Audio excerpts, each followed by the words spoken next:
There we go. Welcome to episode 207, I think, of Quarkus Insights. I'm back for vacation, so I'm still learning how to use a computer. But we have a fun one this time with Oleg and Inaki from Gradle and Alexei from Red Hat on the Quarkus team, and then me. But before we jump into the Gradle conversations, we actually have some news. I get to use the button. That's good. And this is like literally off the press. Me coming back from vacation is that we actually got Quarkus was working on getting in a foundation to Common House, and that was set in motion. And we are now the agreement has to be signed between Red Hat and Common House, which is now done. So that's good news. Things are moving. So hopefully in the next couple of days and weeks, we'll see more of this stuff more of the sites and Quarkus being updated to Common House, etc. But otherwise, it shouldn't change much. It's just like at this time, more like a formality. But it happened this week, last week while I was on vacation, so it's all good. And the other one is that we actually have we continue to do Quarkus releases as always, but one of the big ones we did is the Quarkus LangChain for J 1.0 release, which is to do AI applications. It's not yet part of the Quarkus platform, but it is aligned with Quarkus 320, so you can use it if you're into AI in that sense. So anyway, that was this little release like a few hours ago, 5 hours ago. So I don't even think there's a blog about it, not out yet, but is there into new? So anyway, I'll turn off my screen and go back to the main event. So Oleg, do you want to do a quick introduction of yourself, and we can jump into the next one? Okay. I'm a Quarkus fan. Actually used to use Quarkus since before 1.0, though I missed all the opportunities to get I contributed to Quarkus t-shirts because I mostly do extensions and various tinkering stuff. But yeah, now I'm developer advocate for Gradle Build Tool. I still do some talks on Quarkus, for example, on dev services, on observability with Quarkus. Just recently, I did yet another presentation on YAML dev service. So yeah, it's a really nice framework. I like it, and I watch pretty much every Quarkus Insight. So happy to be here. Good for you. Awesome. Now, Inaki. Hey, so first of all, thanks for having me. I am Iñaki Villar. I'm solutions engineer on the Velocity for Gradle.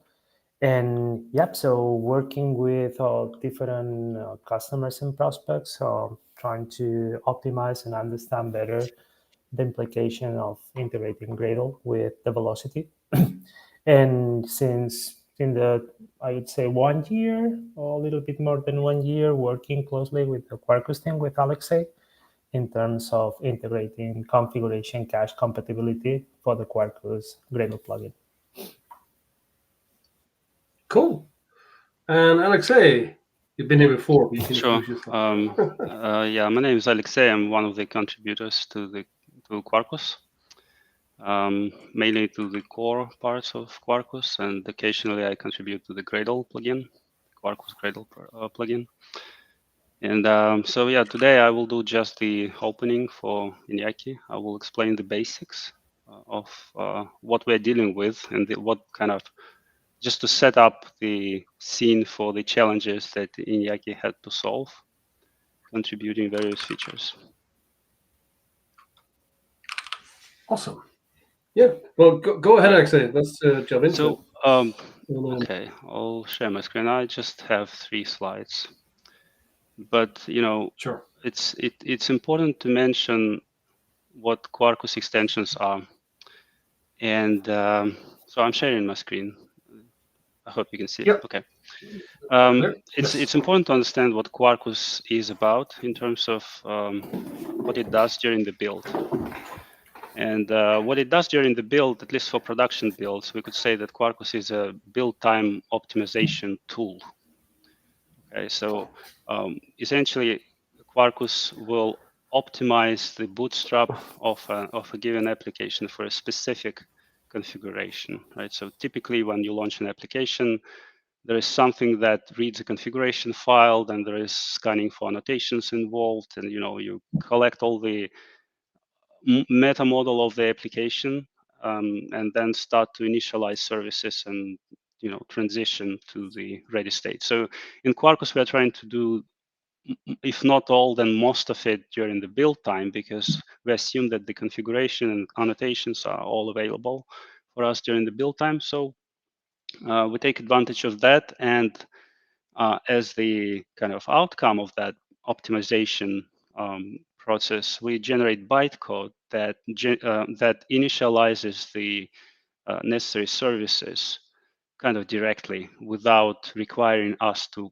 parse configuration and scan for annotations every time we launch an application. So how come? Well, so in this way, Quarkus is basically an extension of a build tool. It's a build tool in itself. It performs some build steps on its own.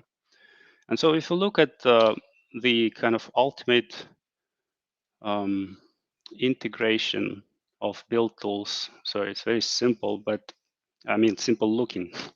It looks something like this. So if we imagine that we have Gradle as a build tool, and in our project we enable various plugins, Gradle plugins. There is also a Quarkus plugin, io.quarkus. But then we also have plugins into the Quarkus plugin, and this is what extensions are. Because to optimize a bootstrap of a library, Quarkus needs to know how to do that for that specific library. And what brings that knowledge is a Quarkus extension for that library, right? So a Quarkus extension essentially is a plugin into Quarkus build tool. So you could think of it this way. And a Quarkus extension is typically, yeah. I would say I know this for Gradle, but if you go back to the slide before, the Gradle side could be, Maven or JBang or other build tools. Yeah. Right? That's the challenge we have. We could call it an underlying build system, the one that drives the main build process, right? So Quarkus is integrated as a sub build process into this whole more general one. Yes.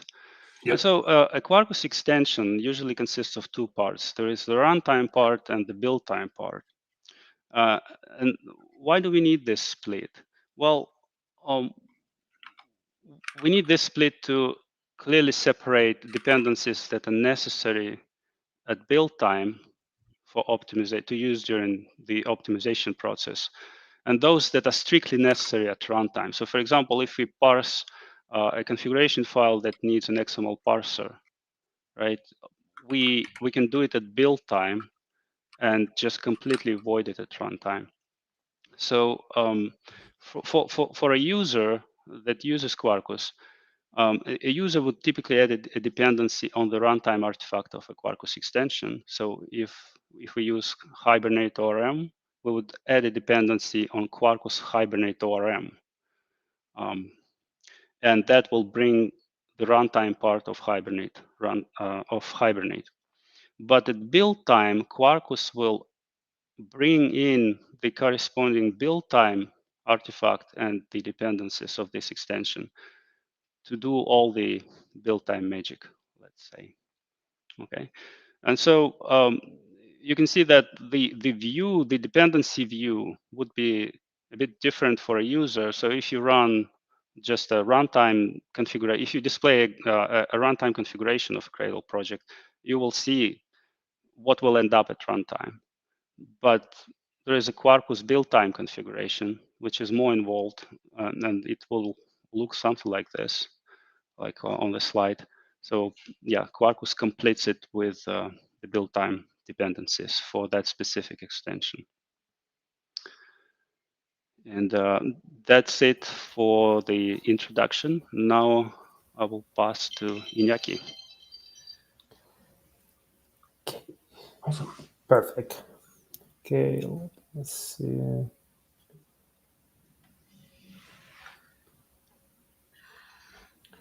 entire screen, screen 2.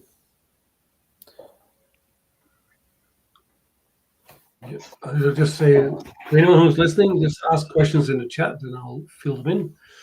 But yeah, go ahead. And Okay. Well, thank you, Alexei.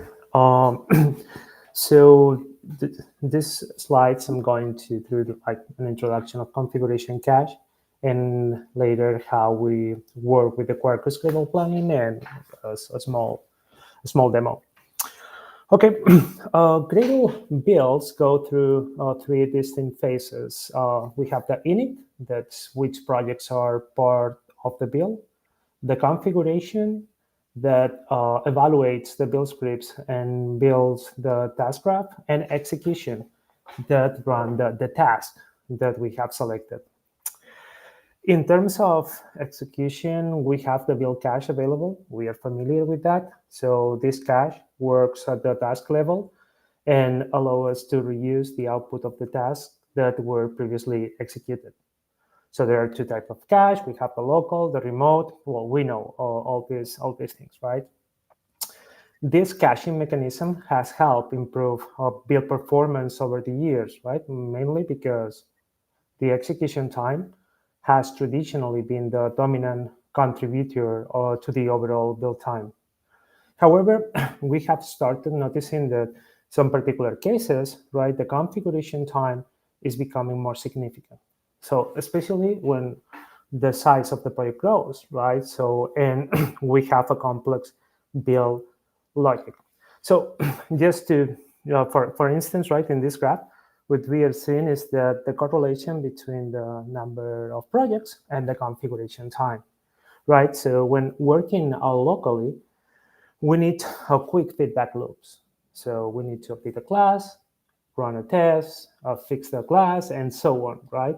If the configuration time is slow, we are adding an overhead to each cycle and slows down the development, right? And that's why the configuration cache was introduced. The configuration cache improves the build performance by caching the result of the configuration phase and reusing in different builds. When it's enabled, we can, our Gradle is going to skip the configuration phase entirely. And that's the main idea of the configuration cache. So visually, right? So imagine that we are building our first build. The first build, first of all, is going to do the included builds. It's going to build the included builds, run the build scripts, and build the task graph. So after that, we are going to store the configuration cache, and later we are going to the execution phase. On the second build, if nothing has changed in terms of configuration, we are going to reuse the configuration cache entry and then going to the execution phase. So something important is that the configuration cache is at the Gradle task invocation level. So I mean that it's not the same executing a clean assemble that assemble. So I'm going to store one configuration cache entry for assemble and another one for clean assemble. Well, configuration cache is widely compatible with the different core plugins of Gradle and different utility, of course, right? With the main actors on the Gradle development. It could be Kotlin, but is fair to mention that these features start working as an experimental, of course, in Gradle 6 and have been like tons of different improvements. And for instance, in recent Gradle 8.11, the parallel configuration was enabled. That's a feature that is going to improve even more the build performance. Something important as well, the configuration cache will be the preferred mode of execution in Gradle 9. And the Gradle, the Build Tool team has the different resources, but I want to bring this presentation done 2 weeks ago by Alex, by the Build Tool team. And if you're interested to know more about past, present, and future in terms of configuration cache from the Build Tool team, I strongly recommend you this presentation from the Build Tool team. Okay. Well, so when following up, right? So if we are not measuring, right, we cannot optimize. So now that we have the information about the configuration cache, well, the information we are enabling this feature, we can use together with the velocity in order to understand better what's the effectiveness of this configuration caching of our builds. So the velocity, we are including the complete information about configuration cache. So if we are hitting the size of the cache entry, and additionally, something that is quite important is that we are logging the cache miss reason. So that's something that's going to be critical in order to understand our local builds, for instance. Additionally, we can filter or we can display information about all the different hits, right? So in order, again, to measure the effectiveness. And well, so additionally, we are offering an API if you want to do your custom tooling and reporting regarding the configuration cache. Okay, so this brings us to Quarkus. So on the velocity internally, so we are using Quarkus. So we are another of the customers of another of the users of Quarkus. And well, so one of the specifics of configuration cache is that if you want to use configuration cache, all your components needs to be compatible with configuration cache. So that's when we started seeing that the Quarkus Gradle plugin in our internal projects was that we are using now Quarkus. We were not compatible with Quarkus with configuration cache. And is when we started working, as I mentioned before, maybe 1 year and a half, something like that, closely with Alexei in order to understand better the Quarkus Gradle plugin and how we can make it compatible with configuration cache. So the Quarkus Gradle plugin, in terms of hierarchy, contains this picture where we have the Quarkus task at the top level, and we have a different kind of types of task, right? So, and something that if you were working in version 3.15, for instance, with Quarkus and configuration cache, actually in the Quarkus Gradle plugin was not failing the build. So we are not compatible, but we were not failing the build. That's why, so on the top level, Quarkus defined that it's not compatible with configuration cache statement that tells Gradle that you are not compatible, but you're not going to fail the build. So given this picture with a whole of tasks, right?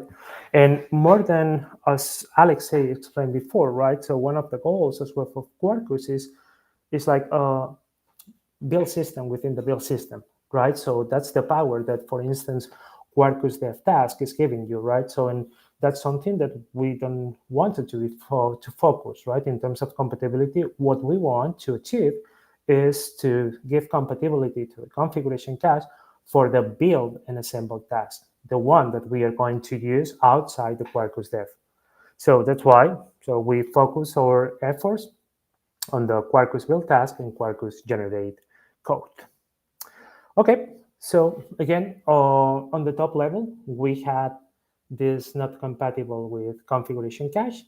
So our idea to start working, right? So it's like using the Quarkus generate code and Quarkus build task, removing this statement and start working. So one of the common practices when you want to work in a plugin, you want to give compatibility, is always in this short cycle, so iterative way, trying to focus in a specific task and iterate over this task in order to make compatibility in complex plugins like this one. So when we remove on the top level dependencies, well, I mean, for the Quarkus generate code and Quarkus build task, the fallback of non-compatibility, you will start seeing in your build output configuration cache errors. So that's something that comes with the configuration cache. You have the build output, and additionally, you have a configuration cache report. That's how it works by default. And this configuration cache report is very useful because it gives you the different problems by message, by location, and the inputs that are participating in the build configuration. So the idea, as you can infer, is quite straightforward, right? So we enable configuration cache, we build, and we analyze the results. So far, so good.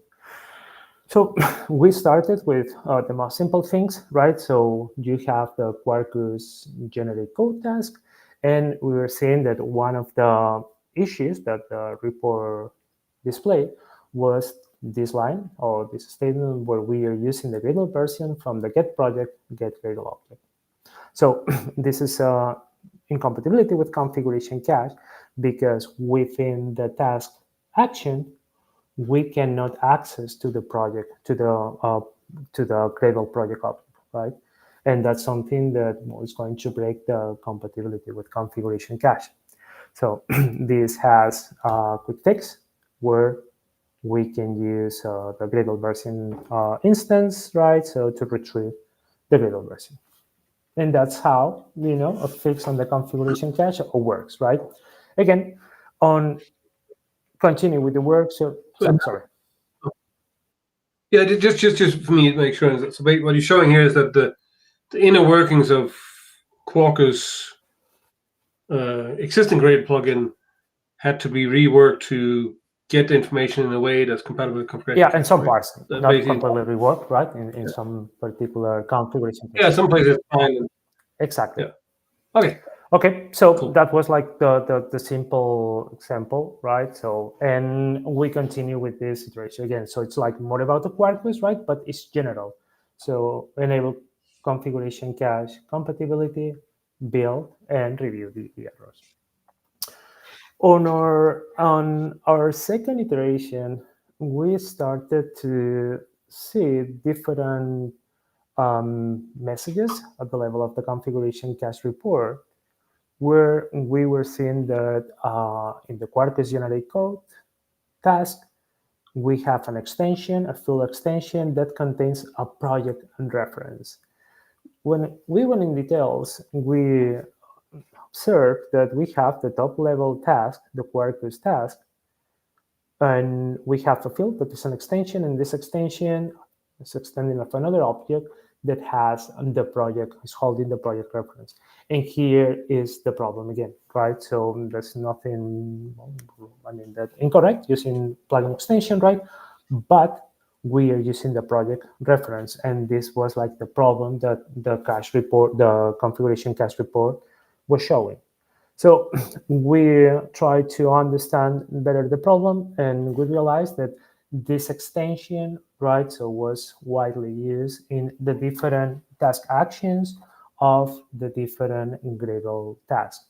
So again, we need to go step by step, right? So trying to migrate those extension methods that they were using the project outside the task action. For instance, let's see a simple case first. And it's again in the Quarkus generate code where we have this statement where we are using the extension final name in order to get the final name, right? So, well, again, using the extension, no problem here, but we are holding the project object reference in the extension. So, workaround to deal with these situations, not only in Gradle, in Quarkus, right, but in general. So we can extract this final name or create a new input, a new property input in the task that represents the final name. And then during the task configuration, we are going to use the extension again. So using the extension is not a problem, right, to populate this name. And finally, in our task, we are using the final name again. So again, a common approach, a pattern would be retrieve or create inputs and extract these extension names, right? So from the problematic class, right? Okay. After fixing these small things with the extension, we started seeing this reference across different tasks. And it was the usage of an application model from the extension. Okay. same problem. We are using the extension. We don't want to use the extension. And initially, we follow the same approach where, well, the application model, we want to, well, application model holds all the different application information about the Quarkus application, right? So it's a Quarkus entity.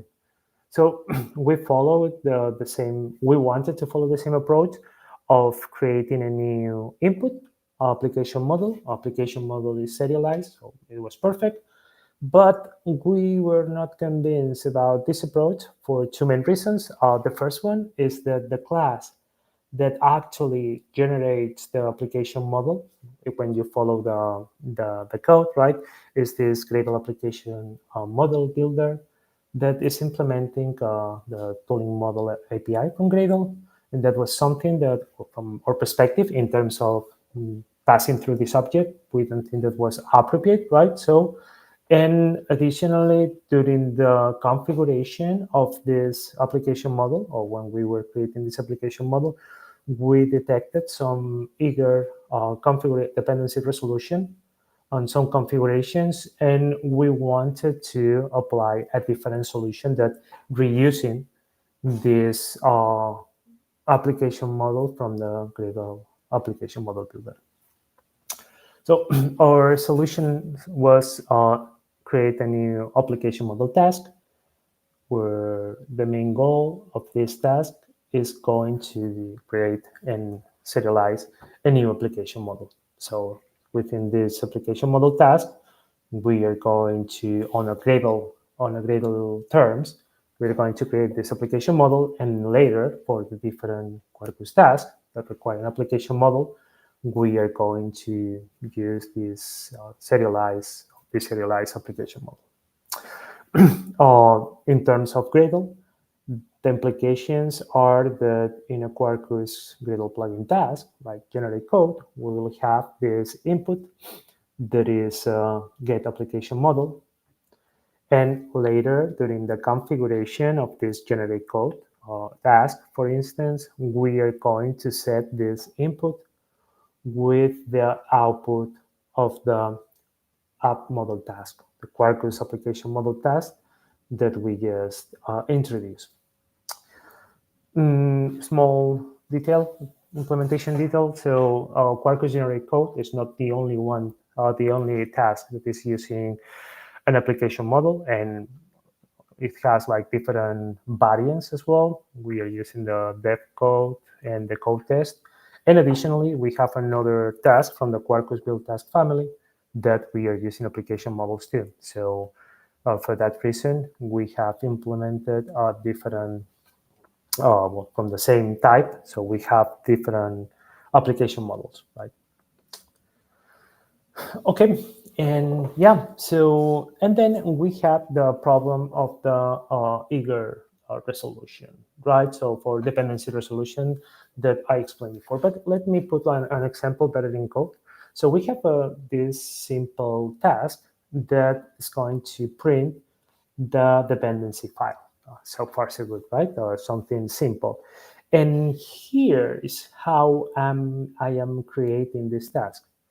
So I'm using the configurations or runtime class path, resolve configuration as we saw that Quarkus was doing. And then I'm just retrieving the first level model dependencies. Okay, and this could be, well, look like correct, right? So even if we print, if we see the output, analyze the output, so we are seeing the dependencies from the console, from the build output, right? But if we analyze the build scan, we can see on the performance dependency resolution section that we are resolving dependencies during configuration. And that's something that's not correct. And that's something that we wanted to avoid additionally, right? So because again, our idea is that we are going to create this application model within a task, but still we need to configure this application model task with the configurations required by Quarkus, what before was done within the task action.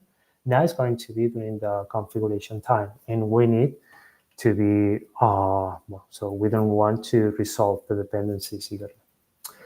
Okay, so for that, we use the Resolution API that contains information about the dependency resolution. So it allows us to inspect all the components, all the component instances in the resolve dependency graph. And what is more interesting, right? This API provides access to the resolve graph without triggering the artifact resolution. Let's put it in practice. We have the default task, well, the task that we have created before. And instead of using these dependencies, we are going to use a type from the ResolutionResult API that contains the resolved component, like this root component, right? So it's a resolve component resolve. And then in terms of the registration, what we are going to do is just using the configurations runtime class path flat map of the incoming resolution result of the root component. When we analyze the dependency resolution on the performance of the build scan, what we can see is that now we are resolving dependencies as well, but during execution. And that was one of the goals that we wanted to achieve. Okay, so the ResolutionResult API, you have the official docs available with different samples, so you can explore more on the Gradle website. What that means in terms of the Quarkus Gradle plugin, so first we have the Quarkus application model task, where we need to inform the different configurations. What Alexei was mentioning at the beginning, saying that we have this build time and deployment, right? So we need to inform those configurations in the task in order to build the application model. So that's why we have this Quarkus resolve class path. That's a special type that we have defined in the Gradle plugin. And this plugin actually contains all the different elements from the ResolutionResult API that they are going to help us to retrieve all the different file dependencies, components, and so on. And finally, when we are configuring this task, what we are going to use is the same class path get deployment configuration that's actually from the Quarkus code, but we are populating our new input without triggering the artifact resolution. Yep, so, and well, thanks to this effort, right, so between Quarkus, Gradle, and the Velocity, we were able to use the configuration cache with the Quarkus Gradle plugin and actually hitting on reusing the elements, right, as you can see here. And actually, the compatibility that we have with configuration cache and the Quarkus Gradle plugin, it's again all the different Quarkus generate code task and the Quarkus build task additionally. And recently, I think it was in version 3.21, we introduced full compatibility with Gradle Build. So that means that tests now are covered by configuration cache compatibility too. So if you have a Quarkus project and you execute Gradle Build today, you can use the configuration cache compatibility. Okay, so and now I'm going to do a small demo, right? So it's nice to talk about this, but it's better to see it. So how big a difference did it make? In terms of build time? Yeah. Oh, well, that's something that we can see now with the demo directly, right? So if you want to, I mean, Okay. first, okay, I have two demos. The first one, well, is that you're familiar. It's generated with Quarkus generate code, right? I think it's from last Friday, something like that. So 3.23. And yep, so let me see what we have in Gradle properties. Okay, configuration cache is enabled. And I'm going to build. And well, so I mean, here I'm reusing the configuration cache, right? So the build, yes, nothing. So it's just a very small project, right? But let's see. I mean, what I want to highlight here is that by default, this is the project generated by the tool, right? By the Quarkus generate code, so by the Quarkus code. And well, configuration cache, well, you need to add this property, but configuration cache is compatible and working as expected. So if we remove the configuration cache compatibility, what we are going to see again is that, well, so I mean, we have, in this case, so we are triggering a little bit more, but because we had to build the app to execute some tasks, but still, right? So you can see that we're using, without using the configuration cache, we are taking just half a second on an incremental build. But yeah, okay, so let me say something, right? So if I have a project where my configuration time takes half a second, it's not a problem, right? It's not a problem, but that's not the reality, right? So, and again, so this is just a small project, but let me put here another project. And I'm going to start building this project, and I'm going to introduce while this is building. So this is another project with 800 modules using KTS as a build script, and only using Quarkus on the main entry point, right? On the module on the main entry point. So we are using Quarkus, so far so good. But again, a project with 800 modules.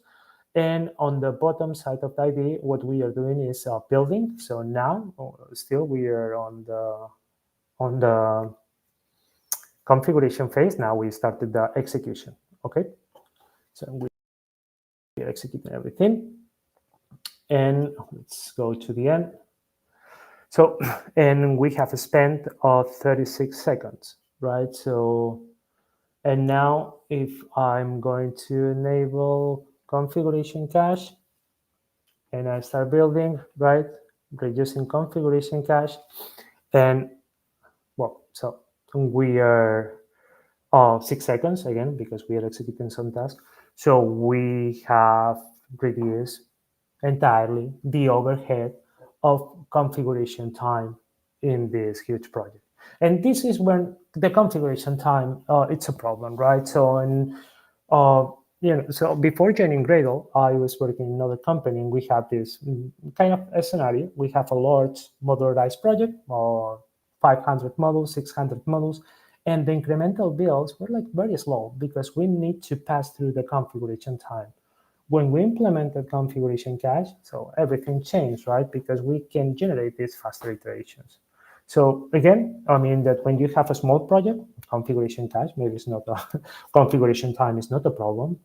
But when you have like a bigger project and you want to have these faster iteration cycles, so configuration cache is an effort, right? So, and that's like the example. So, and actually, maybe, sorry, the screen is a bit gray on my side. Like, what was the difference in time? The first build was 36 seconds, and the second build was 6 seconds without execution any single task. So the entire time is allocated for the configuration time in the first build. So that's a massive saving. Okay.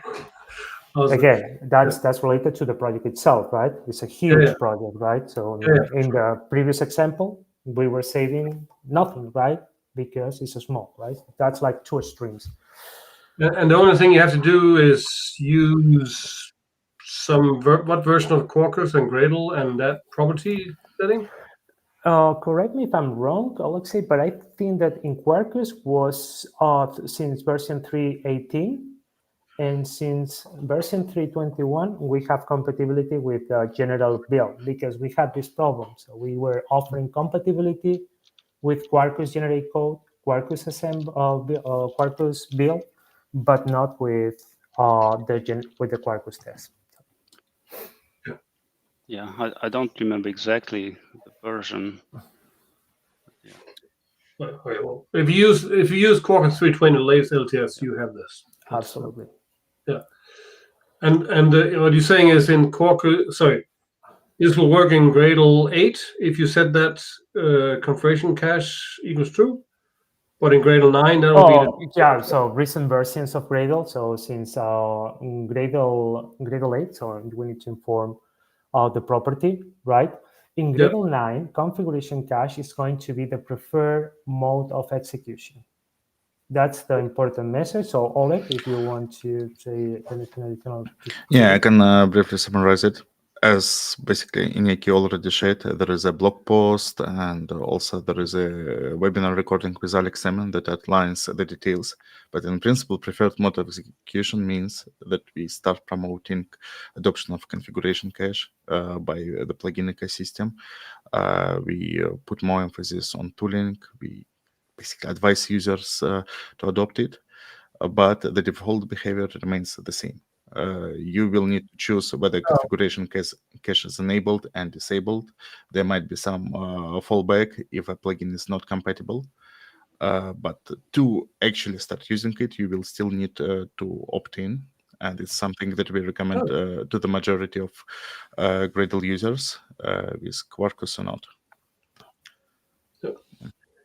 Is this a flag we should enable by default in our generated apps, or is it something we should wait and people do it? We have already enabled it by default on the Gradle side. So in Gradle init, it's a command that allows you to generate template Gradle projects. We already generated new projects with configuration cache enabled. So if the team is content with the current state and stability of the Quarkus integration, then yeah, please feel free to go ahead. So there will be no principal difference in behavior between Gradle 8 recent versions and Gradle 9. So basically what you have now is what you will get in Gradle 9. We invest quite a lot of time in reporting, troubleshooting tools, and there will be some documentation, but generally, if it works fine on Gradle 8.14, it should be more or less the same with Gradle 9. Cool. Yeah. We need to clarify. It's we not all the Quarkus tasks are compatible with configuration cache.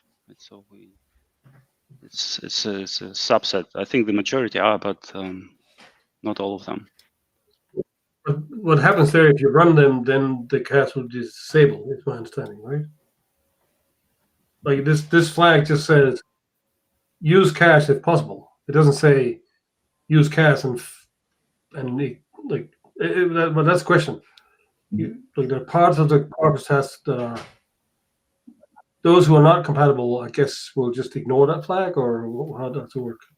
Exactly. So well, that's how Quarkus implemented the initial approach, right? So if your plugin is not compatible, you can actually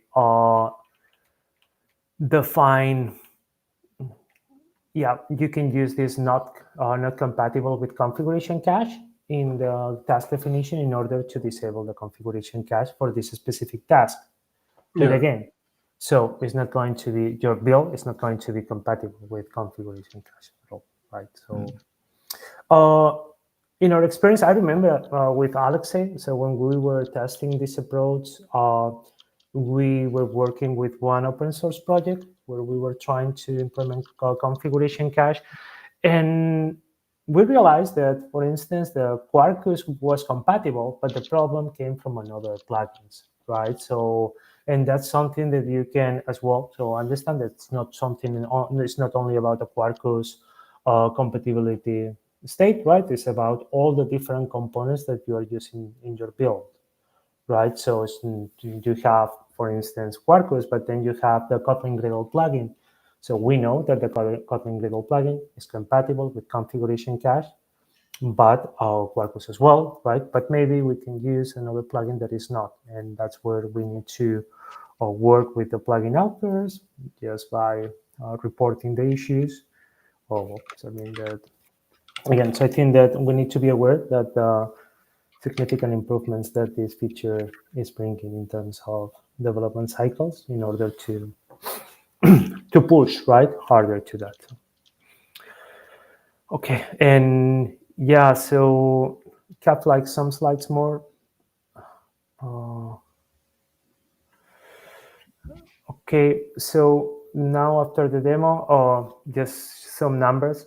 Okay, that's something that, okay, this is just some metrics of Quarkus Gradle Profiler, execution, Gradle 3.15.1, Gradle Assemble, and what we have in 3.21. And again, Max, as you noticed before, so we have seen a difference, right? Almost like 50% maybe, right? But it's not significant as well. I would be proud if my configuration time is just 3 seconds, right, in my project.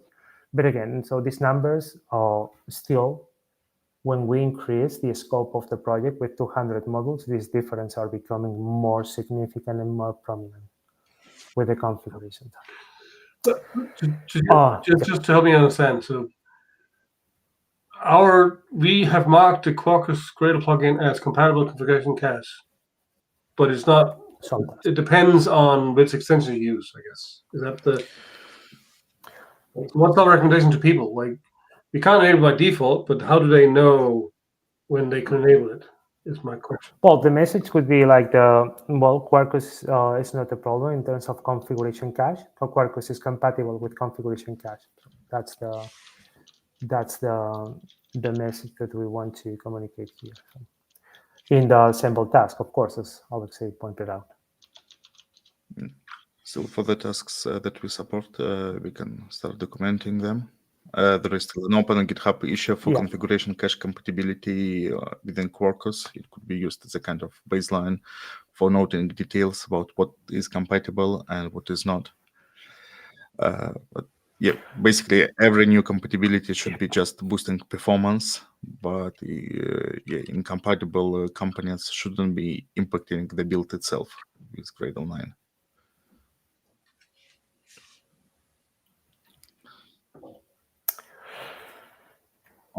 Right. Okay. Mm-hmm. So again, maybe I'm being dumb here, but how do I know as a user if I can enable or not? Sorry, what's the question? Well, so I was asking in the beginning, should we generate our product with that flag on? And like say, mind you, not all our stuff will work with configuration cache. And so I'm trying to figure out, like, how do you, as a user, know if you should run with configuration cache or not? Will it fail on you if there's some problem, or will it just silently ignore the issue, or?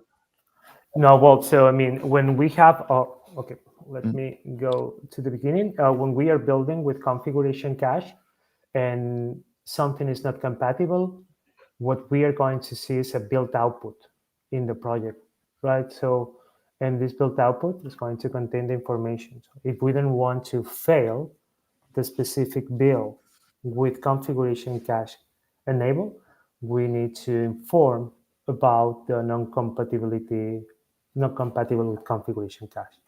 So if we fail for one specific reason, one specific task, what we need to do is in the task definition, or we can extend this task by saying that this task is not compatible with configuration cache. Okay, then in terms of asking your question, if you need to enable by default, again, so in the examples that we were seeing, we were using the Quarkus Gradle plugin, the Kotlin Gradle plugin, and just core plugins. So by default, those plugins in Quarkus are compatible with configuration cache. So we don't know what other users are using in terms of plugins, and it may have like an impact if we enable by default. So like we are doing in Gradle, our approach could be like inform that the preferred mode of the Quarkus generation code is going to be enabled by default, and help the users in terms of at least understanding what plugins are incompatible with the Quarkus or with the configuration cache. Does that make sense, Max? I think so. Yeah, so basically we live in a 3-state mode. By removing the annotation on the screen, we say that Quarkus plugin might be compatible, and basically let common Gradle tools handle this case.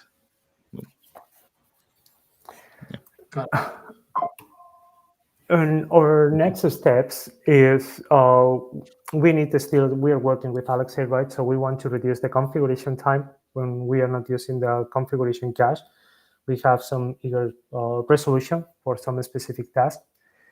Another of the next steps, and all Alexei as well, is making the Quarkus dev follow the Quarkus application model task, not in terms of what the Quarkus dev is doing, but Quarkus dev today is depending on Gradle application model builder. And what we want is to use the Quarkus application model task.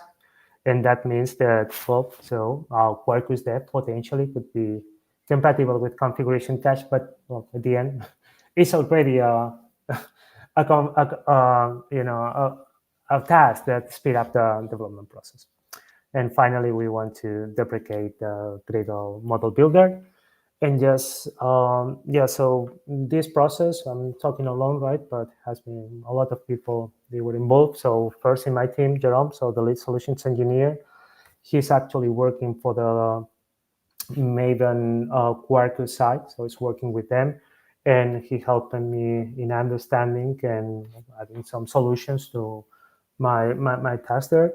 And the build tool team, of course, right? So some of we had continuous questions about what's like the proper way to solve the different challenges. We answer, actually, the Quarkus model application model task approach was based on answer proposal, Justin, Alex, and Sterling. And of course, so let's say from Quarkus that we have been working like this year, right? So trying to understand like the complexity and how we can provide this awesome Gradle feature to the Quarkus Gradle users.